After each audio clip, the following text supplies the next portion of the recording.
Hello students, इस video में बात करने वाले हैं हम 10वीं के बच्चों के लिए जो पासिंग रूल है और बेस्ट ऑफ 5 रूल है वो क्या है। तो ये वीडियो 12th के लिए नहीं है, बिकॉज 12th के लिए ये रूल अप्लाई नहीं होता, बेस्ट ऑफ 5 भी नहीं होता, और जो मैं पासिंग रूल बता रहा हूँ ये सिर्फ 10th का है। क्या है 10th के लिए पासिंग रूल और बेस्ट ऑफ 5 रूल? ध्यान से देखो, बहुत साल पहले तक बेस्ट ऑफ 5 रूल नहीं था। 6 सब्जेक्ट की एग्जाम होती थी, 6 सब्जेक्ट में से टोटल मार्क्स का जो परसेंट आता था। बट सीबीएसई और आईसीएसई के कंपैरिजन में महाराष्ट्र बोर्ड ने भी जो है बेस्ट ऑफ 5 रूल अप्लाई कर दिए अपने सारे स्टूडेंट के लिए, और उसके साथ ही बहुत सारे जो पासिंग रूल अप्लाई कर दिए। तो ये कब अप्लाई होता है? जब आप 10th का एग्जाम देते हैं और उसका रिजल्ट डिक्लेयर होता है, एट दैट टाइम वो रिजल्ट में डिस्प्ले होता है। तो बहुत सारे ऐसे नियम है जिससे आपके अगर मार्क्स 35 से कम भी होंगे तो भी आप पास हो सकते हैं। अगर आपका ओवरऑल परसेंट 82 हो रहा है लेकिन बेस्ट ऑफ 5 से वो 90% भी जा सकता है। तो ऐसी सारी चीज़ें हैं। तो इस वीडियो में ये पूरी चीज़ें देखेंगे, सारे नियम देखेंगे, वीडियो को लास्ट तक जरूर देखें। एक सैंपल रिजल्ट के हेल्प से मैं आपको पूरा समझाने की कोशिश करूंगा। महाराष्ट्र बोर्ड का जो रिजल्ट आता है 10वीं का एसएससी का, उसमें टोटल 6 सब्जेक्ट्स होते हैं, इंग्लिश, हिंदी। अगर आप इंग्लिश मीडियम से है तो हिंदी मीडियम से तो यहाँ हिंदी पहला लैंग्वेज होगा, मराठी मीडियम है तो मराठी होगा, उर्दू मीडियम है तो उर्दू होगा।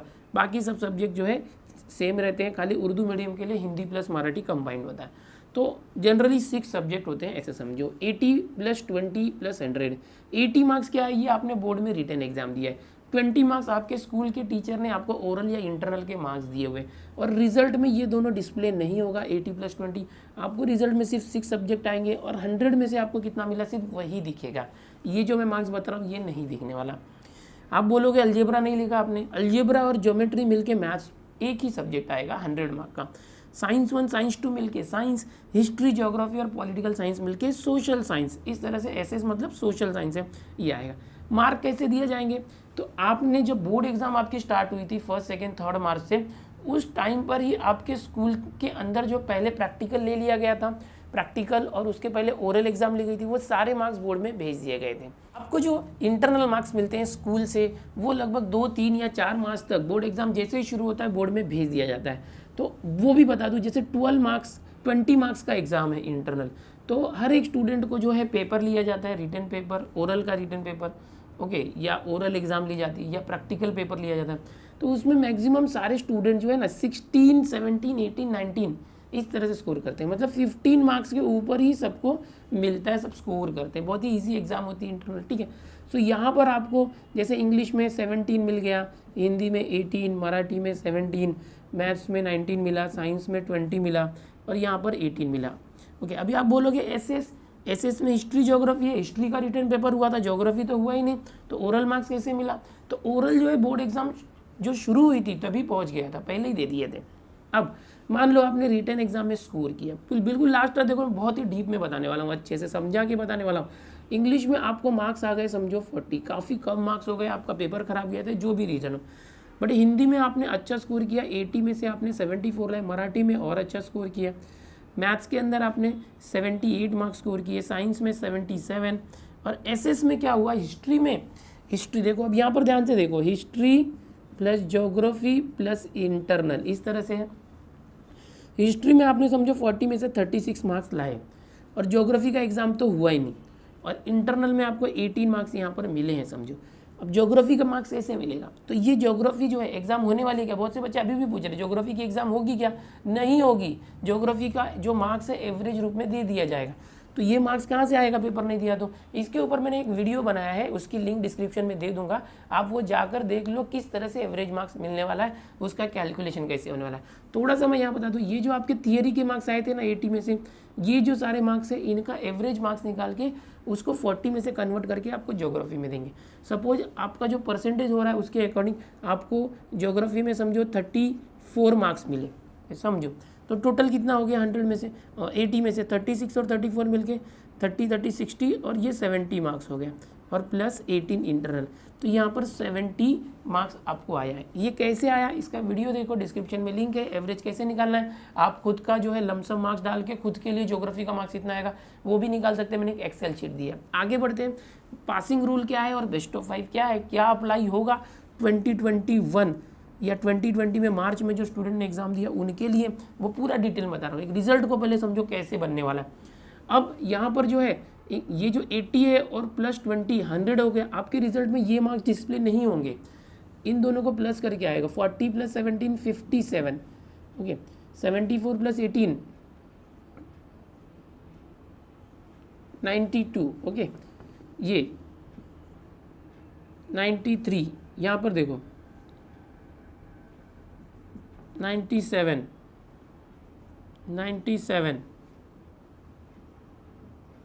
ओके अब यहाँ पर देखो ये जो टोटल मार्क्स आए हैं वो कितना है उसको प्लस कर लेते हैं, 7 2 9 3 12 19 और 7 26 8 34 4 आया, 3 यहाँ पर आया, 3 5 8 8 8 9 17 26 और 26 and 9 35 and 9 35 9 44 and 8 52 524 आया। कितने में से आया? टोटल 600, 1 2 3 4 5 6 600 में से आपको कितना आया? इसको डिलीट कर दें, देखो 600 में से आपको मिला है 524। अगर 6 सब्जेक्ट की बात करें, जो पुराना सिस्टम था उसमें कैसे परसेंट देते थे, इस तरह से 100 से मल्टीप्लाई किया, 0 0 कट, 6 से इसको किया, 6 8 ज़ा 48, ओके 4 रह गया 44, 6 7 ज़ा 42, फिर 2 रह गया, 6 3 ज़ा 18। तो आपको 87.3% मिलते अगर पुराना सिस्टम होता तो। लेकिन बेस्ट ऑफ 5 रूल क्या है? बेस्ट ऑफ 5 रूल क्या कहता है कि ये देखो, ये अभी ध्यान में मत लो, ये डिलीट हो गया समझो, इसको नहीं देखना है आपको, ओके सिर्फ ये रिजल्ट में आएगा और ये आएगा। और जो ज्योग्राफी का मैंने बताया, ज्योग्राफी के लिए मार्क्स मिलेगा थियरी, वो सिर्फ 80 मार्क्स जो आए थे ना 80 में से उसको ही देखा जाएगा, उसके बेसिस पर ज्योग्राफी का आपको मार्क्स मिला था। अच्छा अभी बेस्ट ऑफ 5 क्या है? ये जो मार्क्स नहीं दिखेगा, सिर्फ ये मार्क्स दिखेगा। इंग्लिश में 57, हिंदी 92, इस तरह से आपके मार्क्स है, बहुत अच्छे मार्क्स है, वेरी गुड। अब इसमें देखो सबसे कम मार्क्स कौन सा है? अच्छा मैं क्या करता हूँ, ये डिलीट करता हूँ ताकि आपको ईजिली समझ में आए। ये नहीं दिखेगा मतलब नहीं दिखना चाहिए, ओके। अब रिजल्ट में सिर्फ इतना लिख के आएगा। तो अभी सबसे कम मार्क्स कौन से सब्जेक्ट में? देखो सबसे कम 57 सबसे कम है, ओके। वो कौन सा सब्जेक्ट है? इंग्लिश। तो ये जो इंग्लिश के मार्क्स है इसको इस टोटल में नहीं लेंगे। टोटल में नहीं लेंगे मतलब क्या होगा? अब 57 छोड़ के टोटलिंग की जाएगी। कैसे? देखो 2 3 5 7 12 7 19 और 8 27, 2 कैरी 9 9 9 9 36 एंड 8 44 और 2 कैरी था तो 46। अब आपको 467 मार्क्स मिले, बट कितने में से? 500 में से। इसकी गिनती नहीं हुई, इसकी टोटलिंग नहीं हुई, ओके। 500 में से यहाँ देखो, अब 500 में से आपको कितना मिला? 467। 100 से मल्टीप्लाई करो, परसेंट कितना आता है देखो ये। अब 5 से इसको कट करो, 5 9 ज़ा 45, 1 आया 17, 5 3 ज़ा 15, फिर 2 आया, 5 4 ज़ा, यानी 93.4% आया। देखिए कमाल, देखिए मार्क्स तो वही है। अगर बेस्ट ऑफ 5 नहीं होता तो सबका जो टोटल था 600 में से 524 आ रहा था, इसको जब कट किया आपने तो आपके परसेंट कितने बन रहे थे? 87.3%। लेकिन जब बेस्ट ऑफ 5 अप्लाई किया तो जिस सब्जेक्ट में सबसे कम मार्क्स थे वो मार्क्स एलिमिनेट हो गया, निकाल दिए, मतलब टोटलिंग में नहीं लिए। यहाँ दिखेगा रिजल्ट में रहेगा, टोटलिंग में नहीं लिया, ओके। जब टोटलिंग में नहीं लिया तो अब ये जो है 1 2 3 4 5 सब्जेक्ट के ही मार्क्स टोटल किए। सो 500 में से 467 है, आपने परसेंट निकाला तो 93.4% है। तो अगर बेस्ट ऑफ 5 होता है तो बच्चों का इस तरह से बहुत बड़ा फ़ायदा हो जाता है। अगर उसे किसी एक सब्जेक्ट में कम मार्क्स है, उसकी वजह से उसका परसेंट डाउन हो रहा है, तो वो परसेंट जो है डाउन नहीं होगा, उस सब्जेक्ट के मार्क्स को ही टोटल में नहीं लेंगे और काफ़ी अच्छे परसेंट आ जाते हैं। तो ये हो गया बेस्ट ऑफ 5 सिस्टम। अभी बहुत से बच्चे ऐसे भी बोलते हैं कि मान लो कि किसी एक सब्जेक्ट में उसे 33 मार्क्स आए, ओके, तो क्या होगा? तो यहाँ तो वो फेल हो गया, तो क्या बेस्ट ऑफ 5 में ही निकलेगा? तो सबसे पहले वो ये सारी चीज़ें बेस्ट ऑफ 5 में अगर फेल हो रहे हैं तो क्या होगा वो बताने के पहले मैं आपको पासिंग रूल बताता हूँ। पासिंग रूल के लिए मैं एक दूसरा एग्जांपल लेता हूँ, एक ऐसे स्टूडेंट का जो ऑन एवरेज है, जब ज़्यादा टॉपर नहीं है, ओके। ध्यान से देखना सारे सब्जेक्ट और टोटल मार्क्स बता रहा हूँ, ठीक है। इंग्लिश मान लो उसको इंग्लिश में आया है 29 मार्क्स आया है, काफ़ी कमज़ोर था समझो स्टूडेंट, 39 मार्क्स है। मराठी अच्छा है, 44 मार्क्स है, इस तरह से। और मैथ्स में समझो उसको मैथ्स में वीक था, 30 मार्क्स आया है। बट साइंस प्रैक्टिकल एग्जाम की वजह से उसे 45 मार्क्स आए और एसएस में समझे वो कैसे तैसे पास हो गया। अब क्या होगा, अब पास होने के नियम बता रहा हूँ किस तरह से बच्चा जो है, अगर देखो सबसे पहले बता दूँ कि हर एक सब्जेक्ट में 35 मार्क्स लाना होता है पासिंग के लिए। 35 के नीचे आए तो बच्चे फेल हो जाते हैं, 35 के ऊपर आए तो पास हो जाते हैं। लेकिन 10वीं में कुछ ऐसे नियम है जिसकी वजह से अगर आप फेल हो रहे तो भी पास हो जाओगे। क्या नियम है देखो, पहला नियम है लैंग्वेजेस पे लागू होता है। ये जो लैंग्वेज है इसको जरा डिलीट कर देते हैं हम लोग। ओके देखो ये लैंग्वेजेस क्या है, इंग्लिश हिंदी मराठी, ये 100 ओके ये 300 मार्क्स का 3 सब लैंग्वेज होता है। इसमें तीनों मिला के हम लोगों को 105 मार्क्स लाने पड़ते हैं, 35%। अगर समझो ये तीनों को टोटल कर दो 29, 39, 44, ये तीनों को प्लस किया तो कितना आएगा 9, 9, 18, 18 एंड 4 22, 2 कैरी 2, 2, 4, 3, 7, 4, 11। अब ये जो मार्क्स आया देखो ये 105 से ज़्यादा है, 105 से ज़्यादा है 112। तो इसका मतलब जो स्टूडेंट है इंग्लिश हिंदी मराठी तीनों में पास हो गए। आप बोलोगे अरे सर इंग्लिश में तो 35 से कम था, फेल होना चाहिए, लेकिन उसने जो हिंदी और मराठी में 35 से ज़्यादा मार्क्स लाए थे वो इंग्लिश में ऐड हो गए और उसकी वजह से हिंदी मराठी के मार्क्स इंग्लिश में ऐड होने की वजह से उसको 105 से ज़्यादा मार्क्स आए, मतलब तीनों मिला के 35 से ज़्यादा है तो वो इंग्लिश में पास हो गया। इसी तरह से हिंदी में भी अप्लाई होगा और मराठी में भी अप्लाई होगा। लेकिन याद रखना किसी भी सब्जेक्ट में 25 से कम मार्क्स नहीं होना चाहिए। अगर यहाँ पर 23 होता तो कितना होता देखो टोटल 3, 9, 12, 4, 16, 1, 2, 1, 3, 3, 6, 4, 10। देखो अब भी 105 से ज़्यादा है, 106 है, मतलब क्या तीनों मिला के 105 से ज़्यादा तो पास होना चाहिए। लेकिन यहाँ 25 से कम है 23, इसलिए उसको यहाँ पर फेल आएगा। समझ में आ गया? तो तीनों सब्जेक्ट में 25 से कम नहीं होना चाहिए और तीनों सब्जेक्ट मिला के 105 से ज़्यादा होना चाहिए। तो अगर आप इंग्लिश हिंदी मराठी किसी एक में 2 में फेल हैं तो भी आप पास हो गए। अगर समझो यहाँ पर उसे इंग्लिश में 29 था, हिंदी में उसे समझो 33 था और यहाँ 44 है, 2 सब्जेक्ट में फेल हो रहा है 35 से कम, तो क्या होगा चलो प्लस करके देखते हैं। 4, 3, 7, 9, 7, 16, 1 कैरी 3, 3, 6, 4, 10, 106, 105 से ज़्यादा आ गया तीनों मिला के, लेकिन वो 2 सब्जेक्ट में फेल था तो क्या होगा, तो भी वो पास हो गया। बिकॉज लैंग्वेज में 25 से कम नहीं है, तीनों में देखो 25 से कम नहीं है और तीनों मिला के 105 से ज़्यादा है, तो ये तीनों सब्जेक्ट में पास हो गया। यहाँ पर उसके हैच लिख के आएगा रिजल्ट पे, यहाँ भी आएगा, मतलब combined passing. Okay language English Hindi Marathi मिलके वो कंबाइंड पास हो गया क्योंकि यहाँ तीनों टोटल में 105 से ज़्यादा है, तो ये पास होने का रूल है। तो इसकी वजह से अगर आपका कोई एक वीक है सब्जेक्ट इंग्लिश हिंदी मराठी में से, उसमें 35 से कम आ रहे तो भी आप पास हो जाएंगे। दूसरा देखो मैथ साइंस में बहुत सारे बच्चे ऐसे हो जाते हैं जिनका मैथ्स और साइंस में से किसी में एक में कम मार्क्स आता है या मैथ्स में वीक होते हैं। सपोज कोई स्टूडेंट मैथ्स में 30 लाया और साइंस में 45 लाया, तो यहाँ पर क्या रूल है, मैथ्स 100 मार्क का है, साइंस 100 मार्क का है, टोटल हो गया 200 मार्क का। दोनों को कंबाइंड करके 35% मार्क्स आना चाहिए, यानी 70 मार्क्स आना चाहिए। तो यहाँ 30 है, 35 से कम है, 30 मार्क्स है, 35 से कम है, मतलब ये स्टूडेंट फेल हो गया क्योंकि 35 आना चाहिए। लेकिन ये स्टूडेंट का टोटल करो, मैथ्स और साइंस टोटल करो, 30 और 45 क्या हो रहा है 75।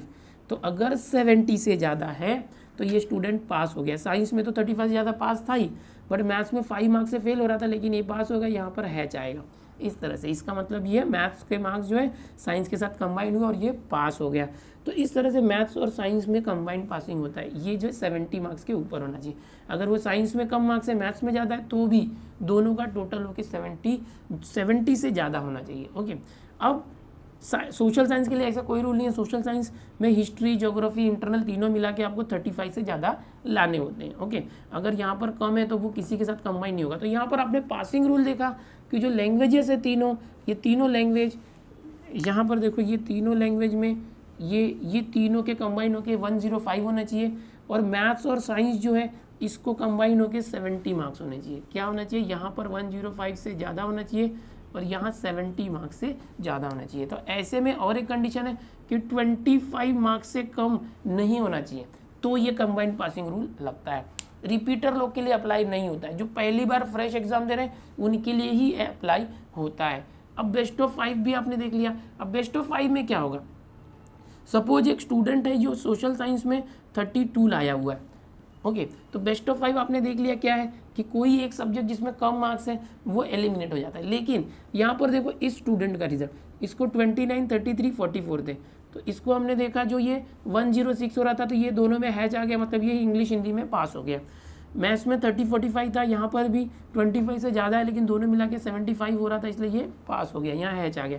लेकिन ये 35 होना चाहिए था, 32 है, यहाँ हैच नहीं आएगा बिकॉज इसके लिए कंबाइंड पासिंग रूल नहीं है और ये 35 से कम है, तो क्या बेस्ट ऑफ 5 रूल नहीं लगेगा? ये एक सब्जेक्ट में फेल है तो इसको छोड़ दो, इनको देखो इसमें तो पास है, नहीं लगेगा बेस्ट ऑफ 5। बेस्ट ऑफ 5 उनके लिए ही लगता है जो सब में पास हो गए हैं, अगर वो फेल हो रहे हैं तो उनको बेस्ट ऑफ 5 नहीं लगता। अभी स्टूडेंट का रिजल्ट ऐसे आया, ये 32 है तो यहाँ पर ये फेल है F। ओके, अब इसको क्या करना पड़ेगा, वापस से री एग्ज़ाम देना पड़ेगा। हर साल जुलाई में री एग्ज़ाम होती है मार्च के बाद, और बाद में वापस मार्च में होती है। इस साल जो है जो एग्ज़ाम री एग्ज़ाम सितंबर अक्टूबर में होगी, ठीक है। तो इसको वापस से एग्ज़ाम फॉर्म भरना पड़ेगा रिपीटर, और सोशल साइंस का फिर से एग्ज़ाम देना पड़ेगा, हिस्ट्री ज्योग्राफी का, अगर ये फेल हो रहा है तो ये पूरा सिस्टम है 10वीं में पास होने का। और इसकी वजह से कोई बच्चा जो है फेल नहीं होता जल्दी। स्टूडेंट ये जो मैंने सब कुछ बताया इन सब की वजह से सारे के सारे बच्चे मोस्ट ऑफ पास हो जाते हैं। लास्ट ईयर प्रॉब्लम हुआ था जब इंटरनल मार्क्स नहीं थे, बहुत सारे बच्चे 100 मार्क्स की एग्जाम देकर आए थे और 25 के ऊपर नहीं ला पाए थे और कंबाइंड रूल में भी पासिंग में नहीं बैठ रहे थे। बट इस बार जो है बहुत सारे बच्चे जो पास हो जाएंगे, मोस्ट ऑफ पास हो जाएंगे। बोर्ड एग्जाम और बोर्ड की रिजल्ट्स और बोर्ड की पेपर चेकिंग से रिलेटेड मेरे बहुत सारे वीडियोज इस चैनल पर है जो एकदम ऑथेंटिक है और मेरे 16 ईयर्स के एक्सपीरियंस के बेसिस पर है। एकदम सही जानकारी आपको दी गई है हर एक वीडियो में। इस वीडियो के डिस्क्रिप्शन में मोस्ट ऑफ में सबकी लिंक दे दूंगा, आप एक एक करके देखिए अगर आप बोर्ड एग्जाम के रिजल्ट का वेट कर रहे हो तो। और जल्दी ही जो बोर्ड एग्जाम का रिजल्ट आएगा ऐसा उम्मीद करता हूँ, बट जुलाई के 2nd, 3rd वीक में रिजल्ट आने के चांसेस है। उम्मीद करता हूँ आपको ये सब जानकारियाँ पसंद आई होगी। अगर पहली बार चैनल पर आए तो चैनल को सब्सक्राइब करके बेल आइकन भी दबा दो ताकि आपको लेटेस्ट वीडियो की नोटिफिकेशन मिलते रहे। मिलते हैं दोस्तों नए वीडियो में ऐसी ही और जानकारियों के साथ।